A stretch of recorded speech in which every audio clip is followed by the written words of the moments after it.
Hi, I'm Amanda Edwards, Houston City Council member at large and leader of the Mayor's Task Force for Technology and Innovation. And this is HX TV, championing Houston's innovators and entrepreneurs, brought to you by PKF Texas, CPAs and advisors supporting entrepreneurs in Houston for over 15 years. My guest today is Allison Thacker, president of Rice Management Company. Allison, thank you so much for joining us today. Thank you for having me, Amanda. Absolutely. So you know why you're here. I am super excited about the plans that are underway for our innovation district. And so just as a little bit of background, you know that I worked with the Mayor's Task Force for Technology and Innovation. There's HX, and there's a variety of people on board with this notion that we can increase density of entrepreneurs, innovators in our city by creating this innovation district. And so you happen to be extremely involved in that. So can you tell us a little bit about your role with creating the innovation district here in the city? Yes, I'd love to. The Innovation District is a project that is being led by the Rice Management Company, of which I'm the president, and that is the business group at Rice University that manages the endowment. And so this is a major investment for the university and for the endowment, and we're extremely excited about it. And I think that gets back to many of the same reasons that you were interested in getting involved in the Mayor's Task Force and leading this initiative, which is Houston is a very high potential city, but we've had less success in technology than I think most of us believe we should have as the fourth largest city in the country, with a fabulous central location and entrepreneurial culture, and many STEM employees here in the city. And so what is it that is causing this lack of significant entrepreneurial success and attraction of the city? And one of the things that's been brought up in research, as well as by your task force, is that this is a very spread out city, and that in many ways density and collisions are important to driving success in technology. And so as the endowment owned a piece of property very much in central Houston, midway between the medical center, Rice University, most of our institutions of higher learning in the city, as well as the downtown business district, our view was this might be an ideal location to try to bring together all the resources we have from around the city to try to drive Houston forward in terms of opportunity and density in technology. Tell us a little bit about when that idea came to mind where you said, now this is where the innovation district should be in relationship to the Sears building and its closure. Well, I think it's one of those situations, you know, in investing, something's called the mosaic theory, right, where you pull information from all sorts of different sources, and at the end of the day, you make that information into a mosaic, and it tells you the answer. So in many ways, this was much the same. So Rice has had a long history with this property. We originally were the owners of this and leased it to Sears in the 40s for their first suburban department store in Houston. And of course, the city has grown up around that. And with Sears' issues on the financial side, we had the opportunity to repurchase the control of this land and buy it back from them. And I think one of the questions from our team was, what's the right use of over 15 acres in a central point in Houston, right on light rail, yes, in what you should arguably be able to have as one of the most walkable districts in Houston, near neighborhoods such as the Museum District, Montrose, 3rd Ward, and Midtown. And so our view was that while we could build many different types of real estate developments on this land and make money, that in fact what this ought to do is capitalize on its location. And so if you thought about it, it really ought to be both a place to live, work, and play, a place with tenants who would value the culturally diverse neighborhoods that surround the location. And when you start to think about what that might be, technology is actually the industry that comes to mind first. And the endowment has always had a very substantial investment in Houston real estate, but we also invest over $400 million in real estate around the world. And so as we saw projects that have worked in other cities where we invest, be it Seattle, Santa Monica, so out in California, as well as in various East Coast locations, it became very clear to us that actually this was a location that was ideally situated within Houston for this purpose. Absolutely. And so tell us now a little bit more about what the plan is for building out this whole innovation district. I think we're starting with the Sears building itself, but it goes on from there. So tell me about phase one, and then tell us what else can we anticipate. So phase one, or really phase zero as we're talking about it, is the, I know, isn't that interesting, is the actual renovated Sears building itself, which will be the first project to be completed, targeting the end of 2020. And the goal for that project is, to really set the DNA for the whole district, right? So the idea is we want it to feel open, we want it to have great amenities, green space, to be welcoming to the community, to be inspirational.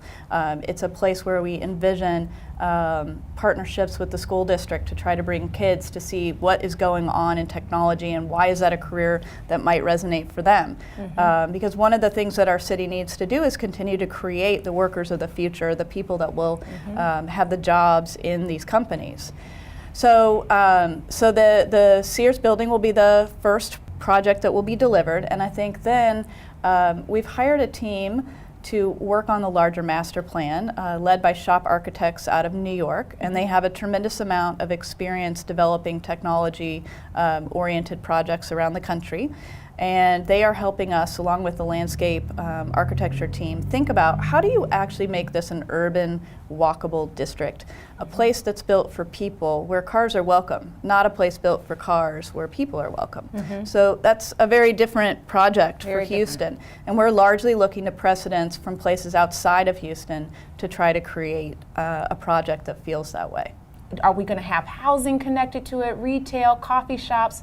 Tell us a little bit about what the phases beyond the Sears building will look like or feel like, or is that still being determined? I think there's still a lot to be determined. But the goal is to structure the setbacks and the streets, the sidewalks, as well as very much to work on pedestrian crossing and safety, to signal that and to build the type of environment that retailers and housing can survive in and create a dynamic streetscape. And so that's a major part of the planning of the process. Our view is that the districts that are most successful that we've seen are very vital. They're 24-hour districts. They're live, work, play. They're places where people are in them during all the parts of the day. And so our goal is to create a neighborhood, a place where you'd want to be, a place where you'd want to visit, a place where you feel safe, and a place that excites you, where there's things to see. And one of the things you mentioned early on when you first started to talk about it was that it was connected to light rail. Connectivity is going to be very important. We know people in the tech space, they want to be able to get someplace by bike, by train, by bus, or or various other modes of travel. Can you tell us a little bit about how that plays into the way you're designing the space?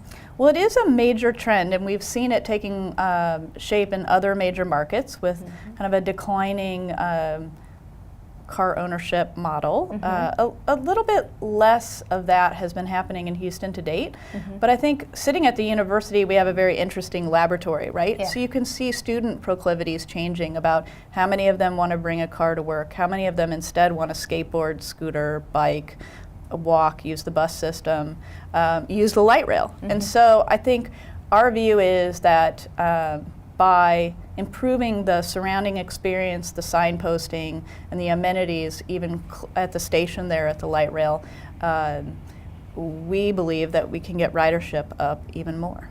And it makes a ton of sense in an urban city like this. People want to spend less of their time commuting and more of their time living. Well, one of the things that's been most exciting to find about this project is the collective Houston excitement. So everybody's smiling just like me. People are excited, right? People are excited, and I think the first glimmer of this that we saw was when the president of the university, David Lieberman, went to his colleagues at other universities, such as University of Houston and University of St. Thomas, and really every institute of higher learning within Houston. And he said, we are interested in making an innovation district on this property that we have.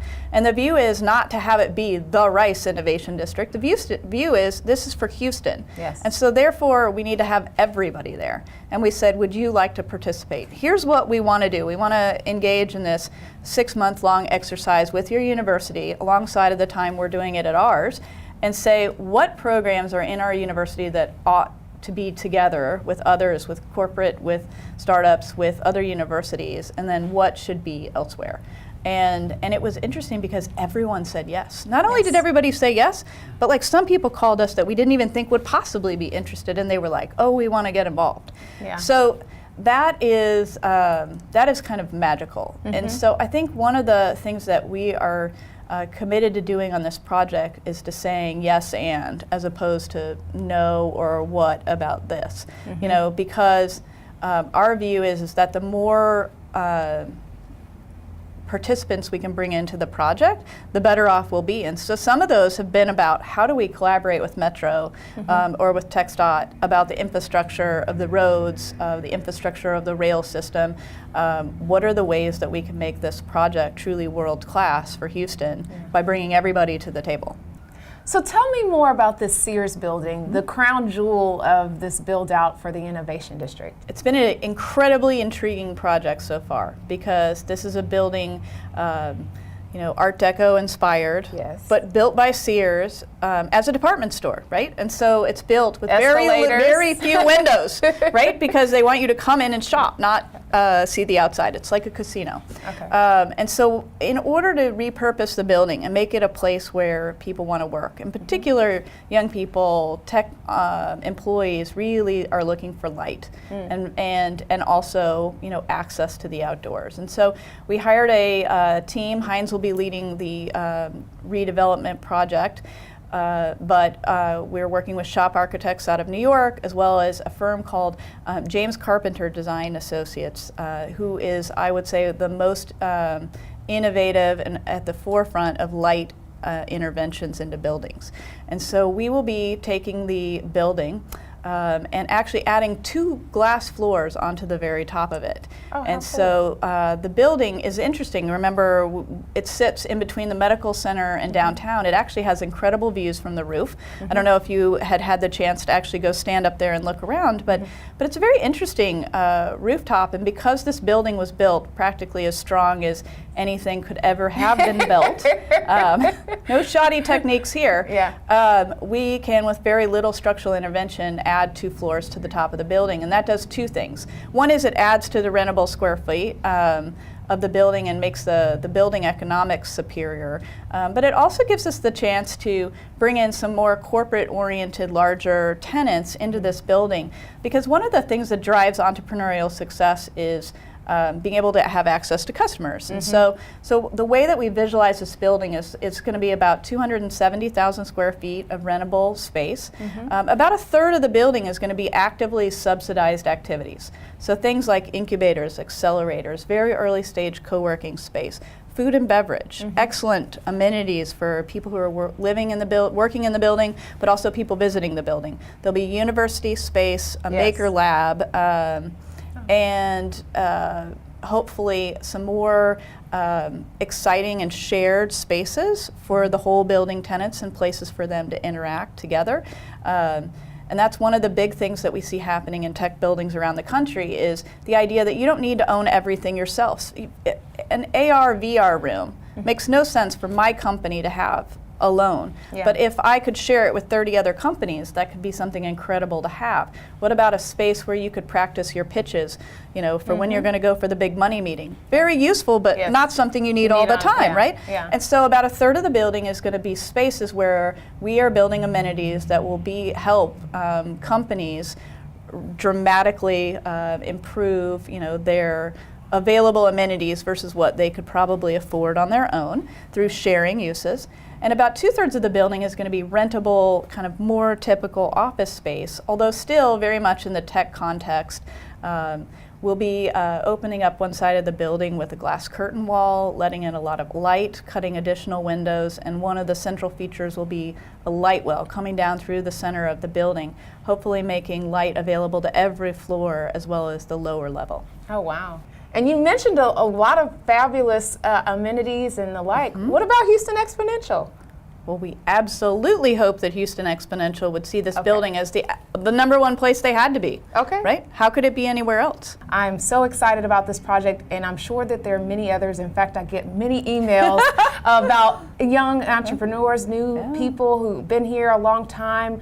You name it, people are contacting us and they want to know more information. Where should people go to learn more about the Innovation District website? Is there some information that they can go to? Well, this is a great time to be talking about that, because the endowment is just getting to the point where we're ready to go public this month with some new images, renderings of phase 1 of the project, website to allow people to reach out to us and get involved. I think over the last year has really been about planning from a physical standpoint what's possible in the project. And then over the next 6 months, we're really planning the district, which is how do we create the infrastructure that allows it to have that active streetscape and high quality development. But now we're entering into the phase where we're ready for much more engagement with the community, with potential participants, with people who might want to be potential tenants of the project. Excellent. Well, we're excited, and I want to thank you for being here today. I want to thank you for the work that you're doing. I look forward to working with you. And of course, anytime that you want to share any sneak peek information on the Innovation District, please don't hesitate. So again, thank you for being so inclusive in your process. And that's going to wrap up our discussion with Allison Thacker today. We want to thank her for joining us on behalf of Rice Management Company. And this is HX TV.